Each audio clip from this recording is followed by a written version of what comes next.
be about land and freedom, reparation and apologies for Africa to America odysseys, guerrilla-type tactics on them socialistic fallacies. It'd be about the devastation of the social Darwinistic thought. Keep a brown man down sport. They want to keep eyeing the fetching set.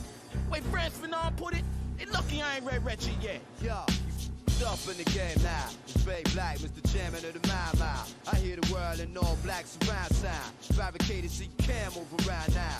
Doing this for my clan that ain't around now. Very 6 feet deep beneath the ground now. My loud sound pound down, make the earth crush it and bow down. There's 4 lines in the ground now. Shake them down. Black Chevy, Mouse, ready, blow, black deadly, femme fatale, underground, rats in this rap race and black race, cats sell out to the black face and red grin, laugh not my light skin, BSMOOTH from PH, backseat strapping in, cause I'm the only with big black in them. Who the crew? MAU, gon' ready, about to attack the track with black is black. Well, how black? Black heart, black mind, black soul. Mile. We was born to roll. Who the crew? MAU, ain't fire. About to attack the track with black is black. How black? Black boom till we reach the black hearse. What's black? Yo, when Mo Black start to black out, pass out, stick my black in they mouth, if they back out. Black monk like Thessalonians, the government got a black phobia. That's why they tap my black Nokia. Black fathers, black mothers, black brothers, handcuffed to each other. Going upstate in black buses, black dogs, rack drugs and backwoods. Smoke till they got black tongues, black lips and black lungs. Black is black, whack MCs get smacked. Forced to go home and die when they hunted, I can't rap. Hey yo, who that? You're right there. Blue eyes and black hair. Killing with a rhyme or the bottom of my Nike Air. So quick, son, pick one. You don't want me to finish or quickly take your 1950 and do you like the British. Head on a spear. Contusions in the air for Africa Maxima. I'ma drive you out of here, Mr. 116. Wanna kill your self-esteem. Born from part devil, part cracker from Queens. Knowledge that we drop, you don't even build with. That's like me winning a rap Grammy, giving it to Liz Smith. Who the crew? MAU, gon' ready, about to attack the track with black is black. Well, how black? Black heart, black mind, black soul. Mile. We was born to roll. Who the crew? MAU, ain't fire. About to attack the track with black is black. How black? Black boom till we reach the black hearse. What's black? Shade of the universe. It's been a long time. Shouldn't have left you without a strong rhyme to step to.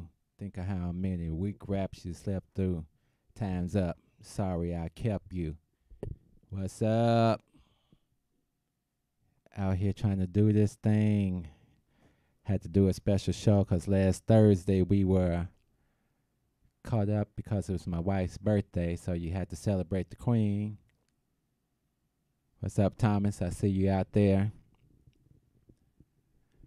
Yeah, I wanted to do this show because since I opened my store up in what we call the hood, had an opportunity to have all these great conversations with all these great conversationalists.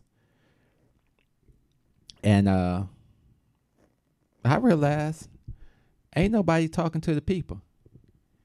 Hey, Miss Parker. I see you joined over here on Facebook.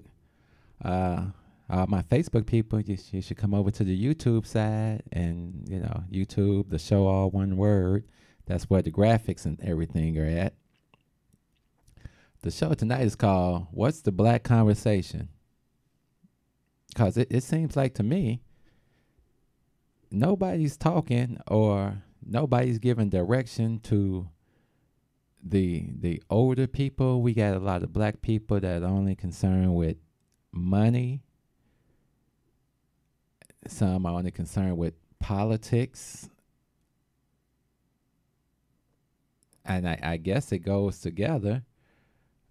But nobody seems to be concerned with the condition of the black man or the black woman or the black community. It's just kind of weird to me. So I think one of the biggest problems is a lot of us are kind of still asleep or intentionally asleep. What's up, Mr. Appleberry? I see you out there. I mean, it's like we're happy with the status quo, and we're living in this fear cycle of being afraid to let go of the structure that we have been conditioned in and trained in and brought up in, like it's something to hold on to. And yeah, we all got to eat and we all got to get paid, and everybody's not fit to do this or do this. But I'm talking to some young people,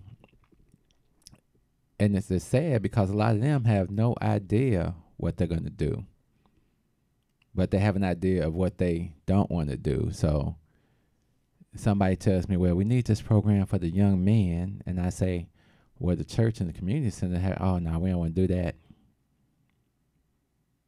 So you don't want structure in your life. You don't want to believe in a higher form in your life, whether that's Allah, Jesus, whatever you choose to believe in. So that's a real problem for me. If you have no belief in a higher self, then you have no belief in self, meaning you have no belief in anybody else, which in turn allows you to be a destructive force for the believers, for the doers, for the people that want to do something. That's a problem. The spirit of a lot of people have been destroyed by the drugs and just the despair of life, of growing up every day and having to look through that. And I can't use it as an excuse because many of us saw that same despair. What's the difference between what we went through and what these kids are going through now, other than the further deterioration of the neighborhoods? Now, where I opened my business, 1741 East 71st Street in Chicago, right off 71st and Ridgeland, there's tons of community things. There's the Black College Fund, Project Promise, the Women's Recovery Center, Nash Community Center, the Entrepreneurial Center, the My Brother's Keeper Center, the Alderman Office, a lot of prestigious homes and things on one area, or it's all integrated into the community. Why is there still a drug using problem in this community? Because all these factions aren't communicating. They're not coming together as one to support the neighborhood. You got a lot of young men, and if they got that energy, like I said, you know what? I'm not down on you all for what you did, but I will be down on you for what you continue to do. Because all these choices that you are making are active choices. You choose. What's up, cuzzo? Will. Hope you had a good birthday. I'm waiting on AT&T to call me back, so hopefully I don't get booted off this. But every day you get up and you make the choices. And at some point in everybody's life, you got to come to that conversation with God or Allah that's going to make the difference in your life, because you need a force greater than yourself to make the change, because you don't have it within yourself. It's not at the bottom of a bottle. It's not in puffs of smoke. If you can't believe in anything higher than yourself, then it's hard to believe in yourself. And I know it's a lot of people running around here and they're atheists and they have problems with God, and you know, everybody's got to have they come to Jesus moment. And unfortunately, so many of us come in times of desperation, but you don't find God in desperation. but so many people have, and they consider that the revelation of what changed their life. But I beg to differ that a lot of us already knew God, and we were out here doing what we wanted to do, how we wanted to do it, and how we felt big and better enough to do it. So no excuses for what we did. I smoked, drank, sniffed, lots of bad behavior. Thank God that I was delivered. But we're not delivered just for ourselves. We're delivered for God to be able to show a light to give others understanding. So when I opened this business intentionally in a black neighborhood, right down the street from where the barber was shot and killed, trying to engrace myself with my people. I can't say these people, because these people are my people. We can't afford to have the same mentality that was given to us straight off the slave ship of hating one another, being afraid of one another, judging one another. So as time has gone on, you know, I'm meeting more and more people in the neighborhood. You know, you get to see who the hustlers are, and who's doing this and who's doing that. You have conversations. I always tell people, no matter how people act in a group, you catch them separately, conversation becomes a little different. You know, it's respect in the middle of all conversations. But when you're allowed to run amok, somebody asked me today, would I like something from the Arab store across the street? And I said, I don't support them. And then I had the whole dialogue, and they said, yeah, sometimes they be talking. I said, you only get one chance to talk crazy to me, or let me see you talk crazy to somebody in our community, and I stopped dealing with you. We all got to adopt that policy of, if it's going to be our community, spend 80% of your money with your people, and then spend the other 20% with them. Yeah, just trying to put some words out here, cuz. And I'm right next to a T-shirt shop. Amazing how much money the T-shirt shop makes. Now, it's no place up and down this strip you can buy a shirt, a dress shirt or slacks or anything like that, but you can get your hair done. You can get your T-shirts. People are starting to catch on with, you know, I do computers. Everybody, oh, why don't you do phones? Because I don't want to do phones. I do computers. I don't want to become a phone shop. Why don't you have a computer? Well, don't nobody use computers. Okay, there's a million businesses in the world, and they always use computers. Quick, what are you doing on your tablet? Oh, I'm just looking up these apps. Okay. How many resumes you done filled out on your tablet? Oh, I know they're giving you a little keyboard now. You're going to be blind. Your neck's going to be hurting. Nobody runs their businesses off of tablets. Tablets are in between devices. And most of the time, all I see is people playing games on their phones and such. So we got to get to the point of changing the mindset. I was watching something with Jim Kelly, and it was interesting.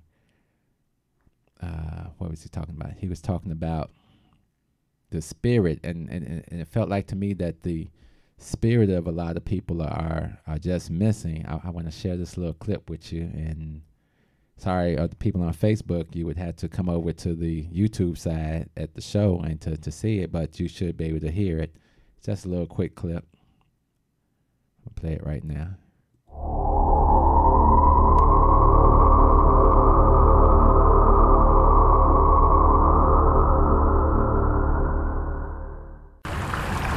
Jim and I was talking one day on the set, and Jim said something very interesting with that, still stuck with me today. He said, in this business, in life, and in this business especially, you know, you got never let them kill your spirit.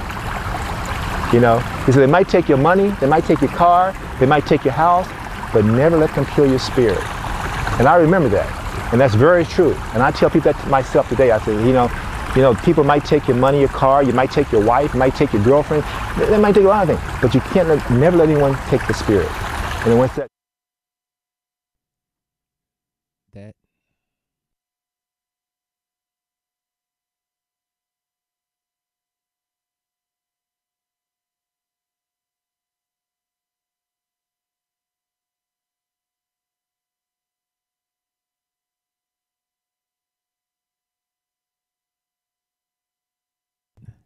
Okay, there it is. Sorry about that.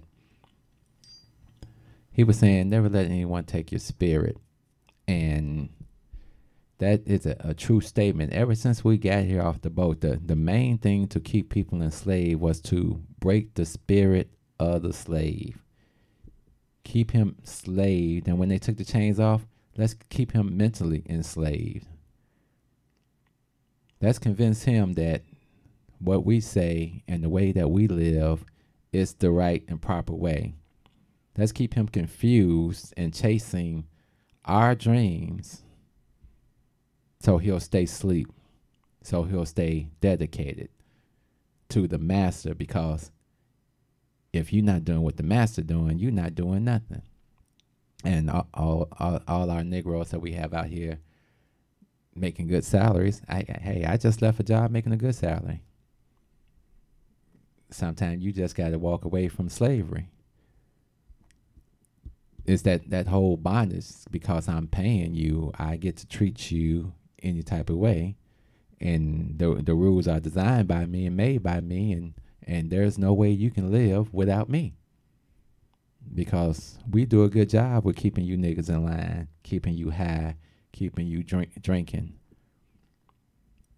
Most white neighborhoods, the liquor stores close early.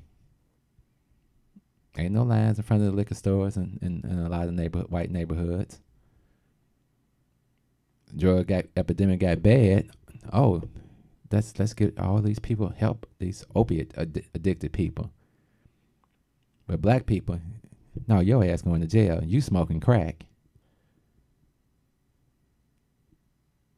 Oh, you still sitting in jail for selling weed, and now we out here selling tons of weed, all different types of varieties, and you can't even afford to get yourself a dispensary because, one, you got a felony, so you definitely can't have one, and two, you ain't got the $100,000.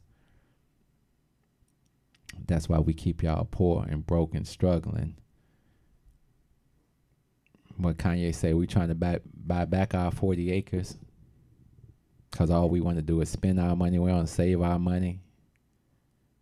We don't have an idea what it means to formulate a plan and love your brothers and sisters and help them formulate a plan. It takes a lot, and the first thing you have to do, like Brother Malcolm used to say, you got to shed what you've been taught. And it's hard to shed the shackles of America and what it has done to us and has refused to acknowledge. Like I say in my poem, They Want Me to Be a Nigger. It says, our scars hidden behind stars and bars, land of the free, land not ours.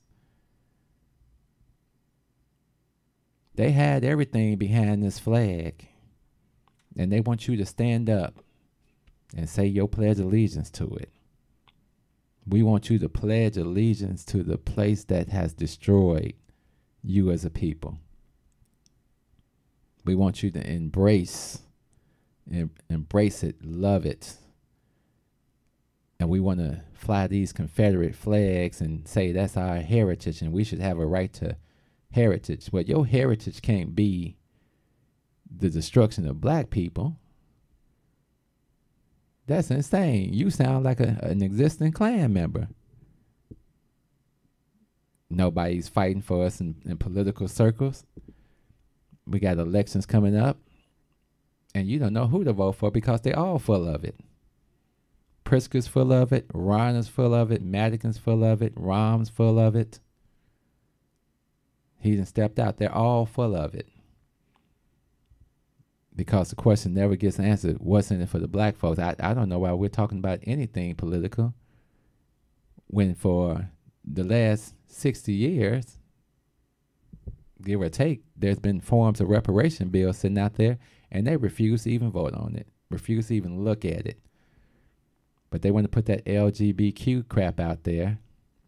Hey, yeah, you entitled to your rights, LGBTQ, but guess what? After I get mine. You entitled to yours after I get mine. See, we keep letting people butt the line. And what that does is open the door for things like gentrification. But we got a problem, an internal problem. We got to learn to deal with each other on a fair basis.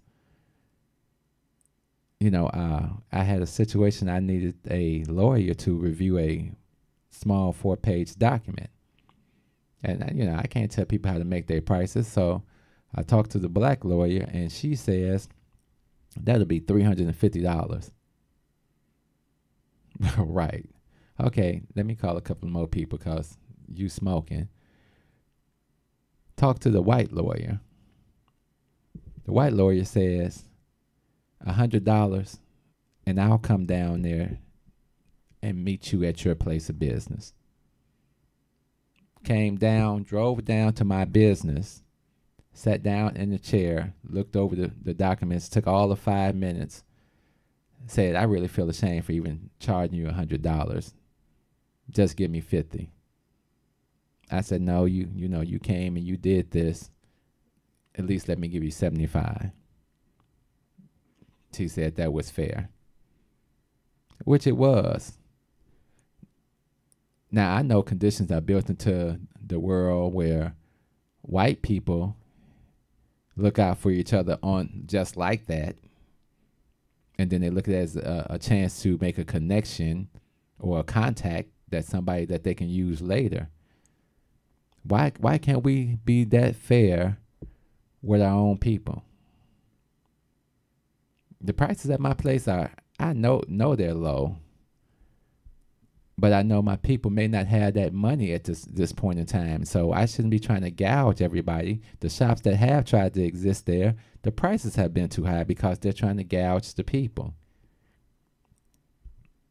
The benefits of my shop is I'm trying to do something with a business inside the black community that makes a change, that gives an aura that says, man, that brother did it. Maybe I can do it too. Maybe I can get myself together. I've got stuff posted in my windows about expungement, what to do if you get stopped by the police.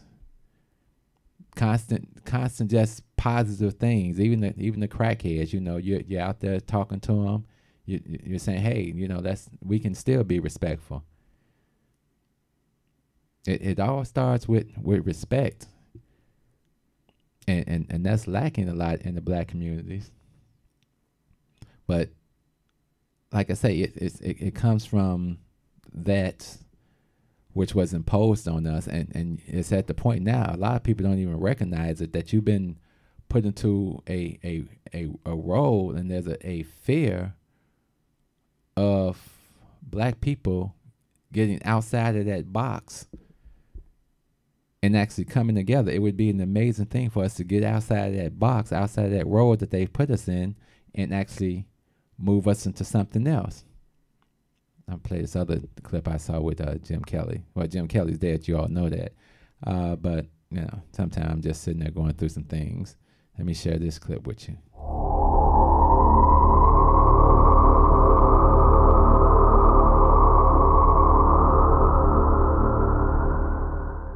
Is that there's a fear of projecting black males in that real strong positive male image, or action.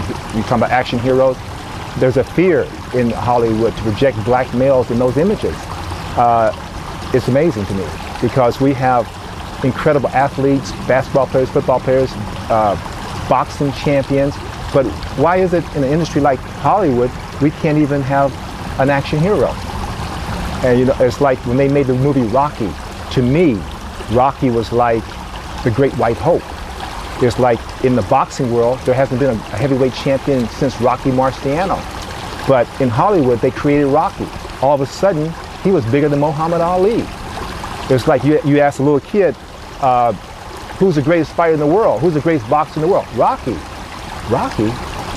Hollywood made Rocky, you know. So to me, Rocky was a great white hope. So Carl Weathers, who played the other part, Apollo Creed was his name, right?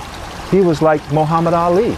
So Rocky came along and tried to destroy this whole thing about Muhammad Ali. Now he's the greatest fighter in the world, but they couldn't create this. They couldn't get that image in the real ring. They don't even have a great white hope. So they created it in Hollywood. They created Rocky, as far as I'm concerned. But I don't know what it is. I don't know what myself as a black man, all the other black men in society have done throughout history to justify that, but I believe that's still true. I mean, it's a fear of projecting black males in certain images, and that's true no matter if it's the film industry or if it's the corporate world. It's just the way it is in this country, in America. I don't know. It's at this time, it's almost like trying to destroy any black man that accomplishes a certain level in the society. Boom. He put it right out there. It's like there's some hidden agenda to destroy black people, or black men, black women. If you don't conform to the role, or if you're rising on a level that they don't think you should have. I'll reference my old job of being one of the only ones that went to school and got educated, and being the only one that didn't need anyone to assist me with how computers work and how they run. So I was able to, boom, take off, be ahead of everybody. But the white powers that be was like, we don't like that. That's not the image we want to project. We think he's a little arrogant. How dare he do things without conferring with us and finish weeks ahead of us? And every assignment we give him and he's getting exceeds expectations, we have to put an end to this. Like you say, there's a fear of what we might do if we excel in environments. And I think the reason some black folks do excel in corporate America because we come from a different environment, so our mentality is different. But the problem is, why are we worried about the image they project for us instead of being more worried about the image that we project for ourselves? It was never my intention to work beyond 45 for these people. I'm now 53, which meant that I spent more than enough time with these people. Because you can't get ahead. Just like he said, they will create images of miniature great white hopes throughout corporate America and try to hold that up as an example for you to believe and participate in. No matter how mediocre these people are, they walk in, no education or anything, and boom, they're shot up the ladder. They're stepping into their place. What you gonna do about it, nigga? You gotta get some balls. You gotta have a dream. You gotta have a vision. And that's what's lacking in a lot of the communities too, that we don't have visions, and then a lot of the kids are growing up in places where the vision doesn't exist either. So it's no miracle that they're projecting prison populations by the time these kids get to third grade, because a lot of them aren't going to school. A lot of them aren't being fed. A lot of them don't have the tools. So when school started back and I was walking around with my cart and handing out school supplies and everything, it was just amazing how unprepared they were. But I guarantee you, at all those white schools, they had computers and everything. So we got to stop pretending like the deck is not stacked up against our children, that it's not stacked up against us, that poverty is something that black people all around America have been introduced to on some level. And now you have to recognize that nothing against the Hispanics, but you know they are the new chosen people by the whites. Just like I said, you know, when they gave us our rights, and next year they created the immigration bill, and then gave everything that we were supposed to have to everybody else except us. So now they're doing it again with, let's put the Hispanics in these positions. They're easier to get along with. They're hardworking. They don't give us as much trouble, and it covers our minority status. That's the way it is all throughout corporate America. They coming up. What we doing? They getting their money. They building their communities. They spending money with their people in their communities, and we still running around here trying to look good, trying to dance good. We ain't trying to build, not with each other. That's a knock on us. That's an internal thing. There was one more video I wanted to share. And like I said, I just did this show because we didn't get one in Thursday, so we'll have another one on Thursday that we'll talk. And I really just kind of threw this one together at the last minute just because I just wanted to speak. This last one is called Know Your Role.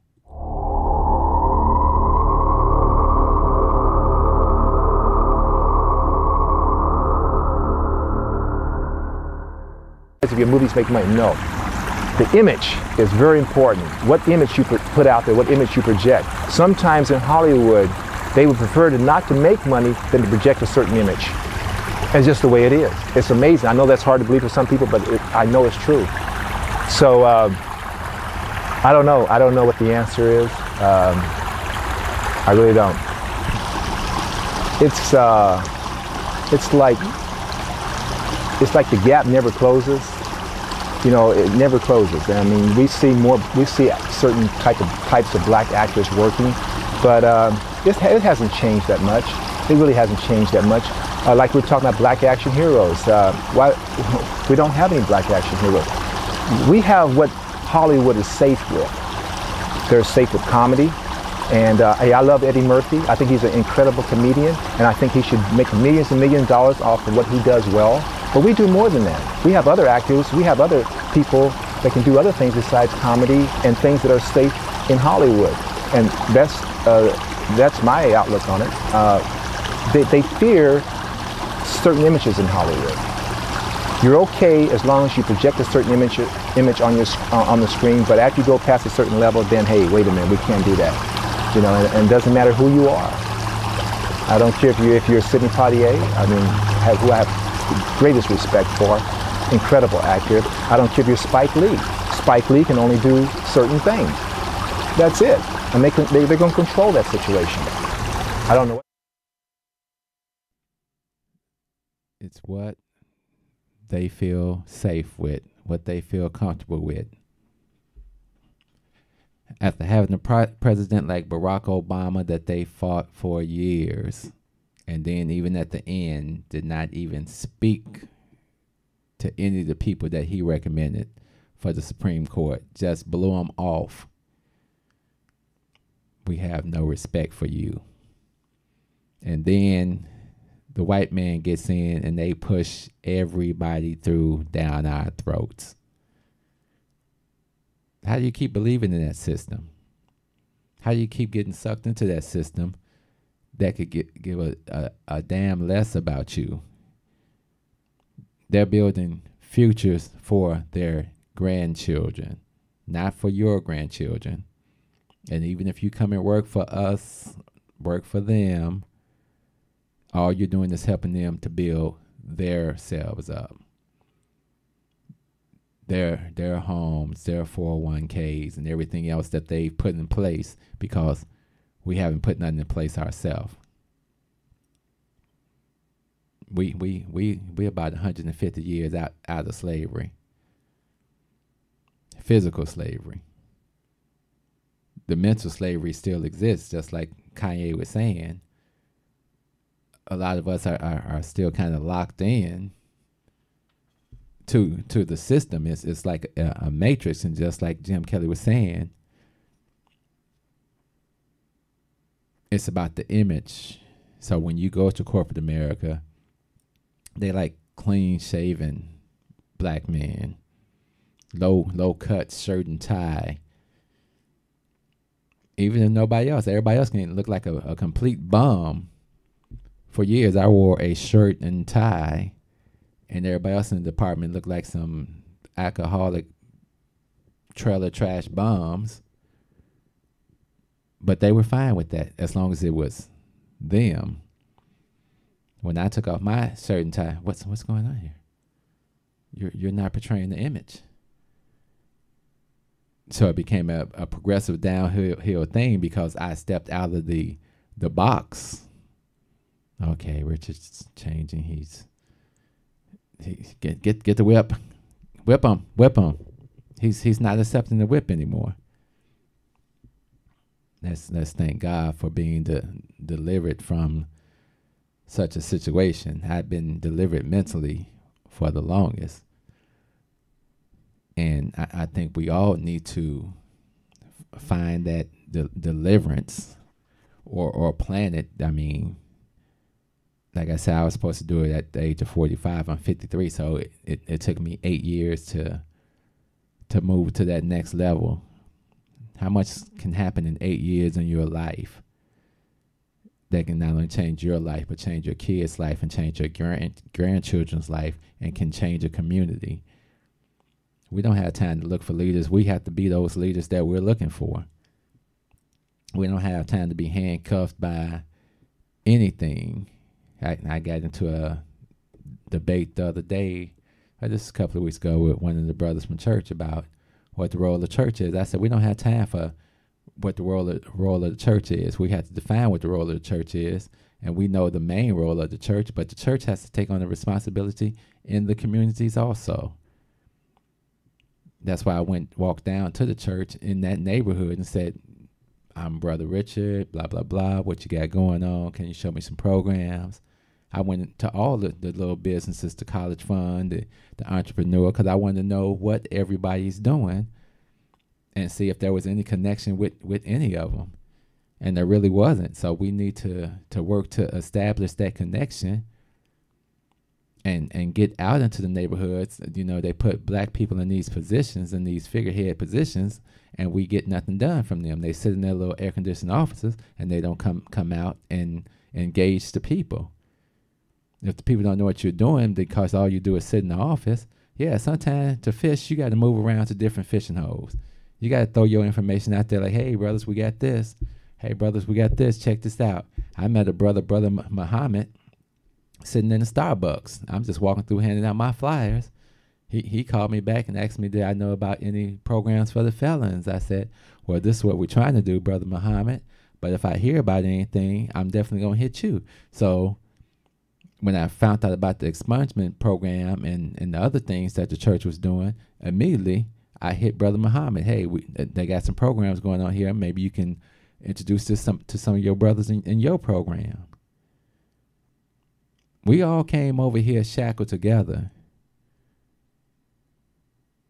And I don't know why we think we not still shackled together, but we are. And we got to come to that understanding before we come to any other understanding. So we going to see everybody on, what's that, Thursday. I don't know what the name of the show going to be, but I'll start piecing this together. I just wanted to thank everyone for still checking out the videos and embracing what we're trying to do. Like I say, I started a new business, things starting to pick up. But trying to be that positive brother. You stay positive too, and we'll all be okay. So on that note, love, peace, soul, I kind of like that Mau Mau piece, so I'm gonna take us out with the Mau Mau. Peace.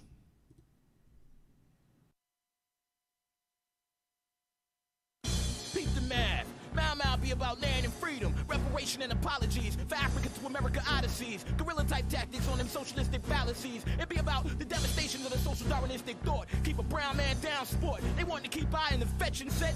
Way Frantz Fanon put it, they lucky I ain't read Wretched yet. Yo, up in the game now. It's Bay Black, Mr. Chairman of the Mau Mau. I hear the world in all black surround sound. Fabricated so you can't move around now.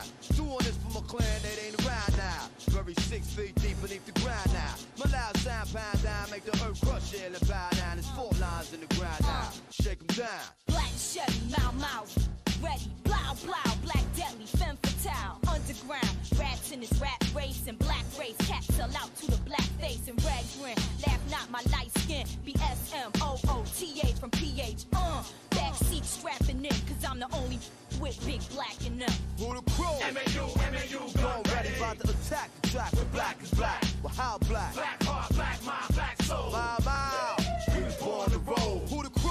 MAU, Ain't fire, about to attack the track where black is black. How black? Black boom till we reach the black hearse. What's black? Yo, Shaded yo, universe. when Mo Black start to black out, pass out, stick my black in they mouth if they back out. Black monk like Thessalonians, the government got a black phobia. That's why they tap my black Nokia. Black fathers, black mothers, black brothers, handcuffed to each other. Going upstate in black buses, black dogs, rack drugs and backwoods. Smoke till they got black tongues, black lips and black lungs. Black is black, whack MCs get smacked. Forced to go home and die when they hunted, I can't rap. Hey yo, who that? You're right there. Blue eyes and black hair. Killing with a rhyme or the bottom of my Nike Air. So quick, son, pick one. You don't want me to finish or quickly take your 1950 and do you like the British. Head on a spear. Contusions in the air for Africa Maxima. I'ma drive you out of here, Mr. 116. Wanna kill your self-esteem. One from part devil, part cracker from Queens. Knowledge that we drop, you don't even build with. That's like me winning a rap Grammy, giving it to Liz Smith. Who the crew? MAU, Gon' ready, about to attack the track where black is black. Well, how black? Black heart, black mind, black soul. Mau Mau, we was born to roll. Who the crew? MAU, Ain't fire, about to attack the track where black is black. How black? Black boom till we reach the black hearse. What's black? Shaded universe. Yo, everything black is whack.